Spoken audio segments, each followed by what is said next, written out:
Hello friends, welcome to my channel Arpita's homely test. আমার আজকের recipe mix vegetable paratha. এই সময় বাজারে শীতকালীন অনেক টাটকা সবজি পাওয়া যায়।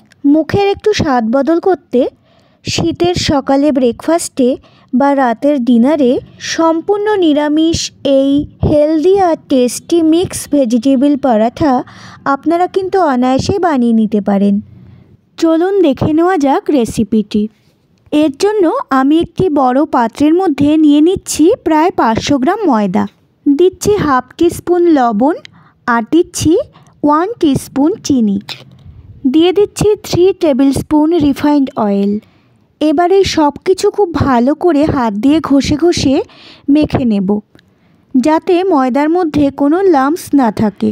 এবার একটু একটু করে নর্মাল টেম্পারেচারে রাখা জল দিয়ে ময়দাটাকে মেখে নেব, ঠিক যেইভাবে লুচি বা পরোটার ডো তৈরি করা হয় সেই রকমভাবে। ডোটা খুব বেশি শক্তও হবে না, আবার খুব বেশি নরমও হবে না, ঠিক এইভাবে মেখে নেব। পরাঠা তৈরি করার জন্য ময়দার ডোটা প্রায় তৈরি হয়েই এসছে। এইবার ওপরের সারফেসটা যাতে হার্ড না হয়ে যায় তার জন্য হাতে করে একটু রিফাইন্ড অয়েল নিয়ে ওপরে একটু মাখিয়ে রেখে দেব।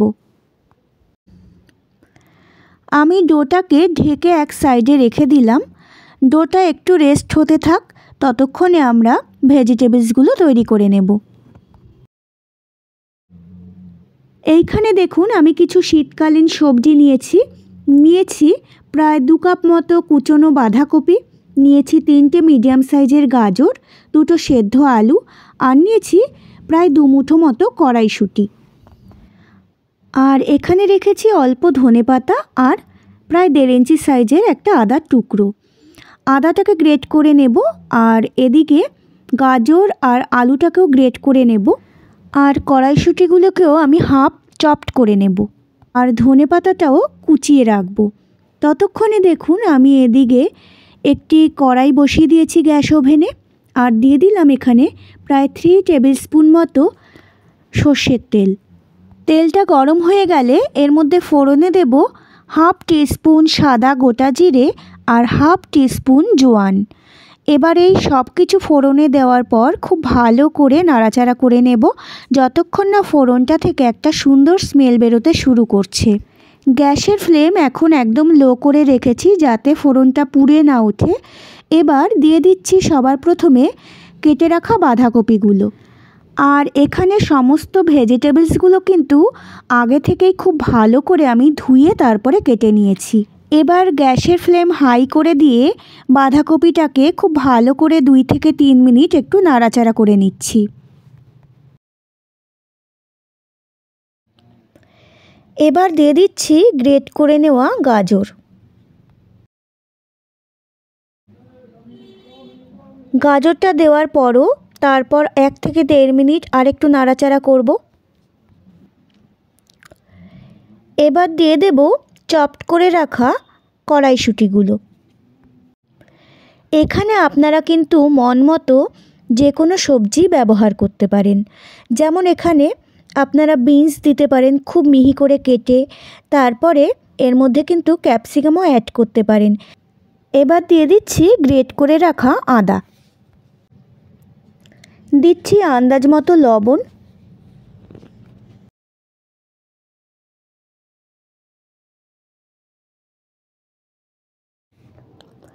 দিচ্ছি খুব অল্প পরিমাণে হলুদের গুঁড়ো, আর দিচ্ছি 1.5 টিস্পুন জিরের গুঁড়ো আর 1 টিস্পুন ধনের গুঁড়ো।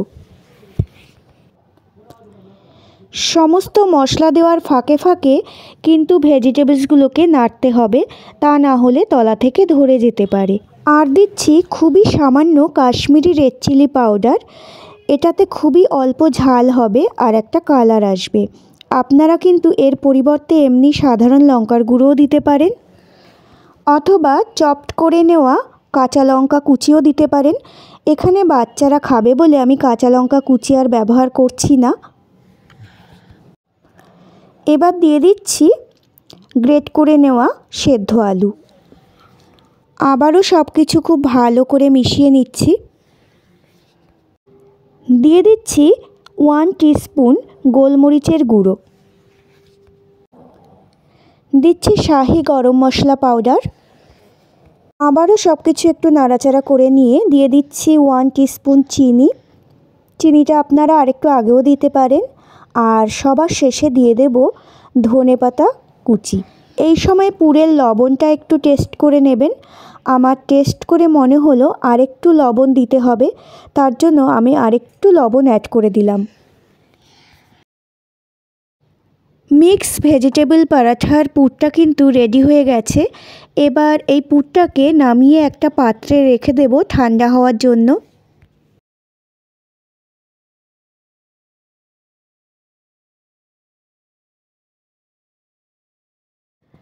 পরাঠার পুরটা তৈরি করতে করতে আমাদের ময়দাটাও কিন্তু অনেকটা টাইম রেস্ট পেয়েছে। ময়দাটা কিন্তু একদম সেট হয়ে গেছে। এবার এই ডোটাকে আরেকটু হাত দিয়ে ভালো করে ডলে নিয়ে লেচি কেটে নেব। লেচিগুলো আমি একটু বড় করেই কেটে নিচ্ছি। আপনারা যে যেরকম সাইজের পরাঠা খেতে পছন্দ করবেন সেই রকম সাইজের লেচি কেটে নেবেন।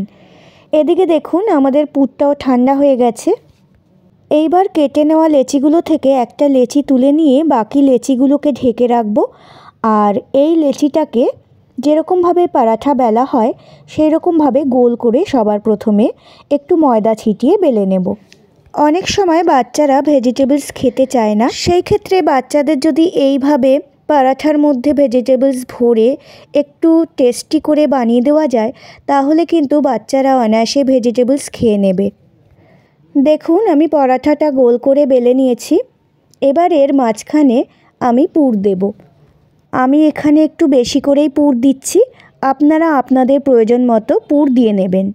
পুরটা একদম মাঝ বরাবর দিয়ে আমি একটা চৌকো করে শেপ করে নেব। দেখুন পরাঠার মাঝ বরাবর আমি পুরটাকে চৌকো করে একটা শেপ দিয়ে নিয়েছি। এইবার ওপর থেকে একটা প্রান্ত এনে পুরের মাঝ বরাবর এইভাবে ঢেকে দিচ্ছি। আর ঠিক অপোজিট প্রান্তের পরাঠার অংশটা নিয়ে এই প্রান্তের পরাঠার সাথে এইভাবে লাগিয়ে দিচ্ছি।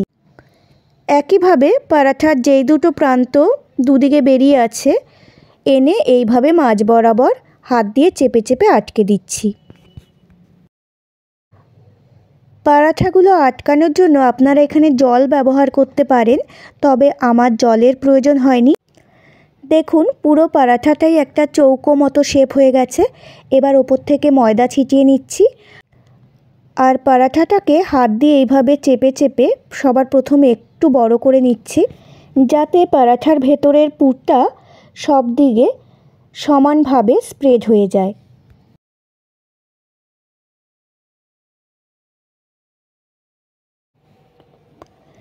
এবার একটি রোলিং পিন দিয়ে এই পরাঠাটাকে আস্তে আস্তে বেলে নেব। পরাঠাটাকে খুব আস্তে আস্তে বেলে নিতে হবে যাতে পুর বের না হয়ে যায়। তবে একটু আধটু পুর বের হলে তাতে ভয় পাবার কিছু নেই।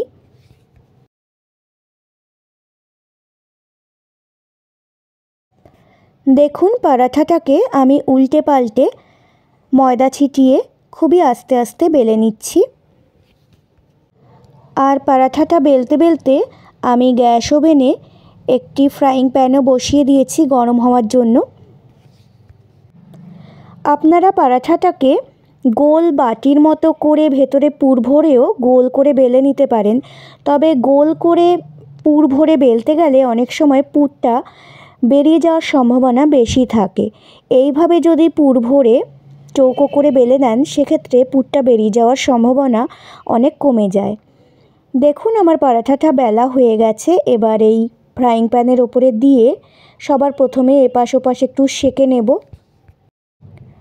প্রায় 30 থেকে 45 সেকেন্ড একটা পাশ একটু সেঁকে নিয়ে আবার পরাঠাটাকে উল্টে দিচ্ছি। এইভাবে পরাঠাটা উল্টে পাল্টে যখন মোটামুটি হাফ সেঁকা হয়ে যাবে তারপর এর ওপরে রিফাইন্ড অয়েল দিয়ে পরাঠাটাকে খুব ভালোভাবে ভেজে নেব। আপনারা এটাকে ঘি দিয়েও ভাজতে পারেন।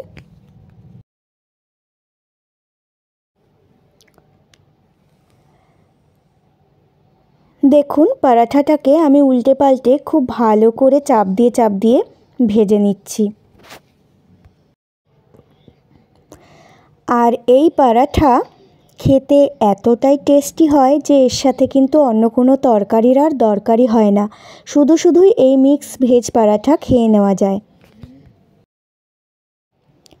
আমার পরাঠাটা ভাজা হয়ে গেছে, এবার এটাকে তেল থেকে তুলে নিচ্ছি। তাহলে আজকে আমার এই রেসিপিটি আপনাদের কেমন লাগলো আমাকে কমেন্ট করে অবশ্যই জানাবেন।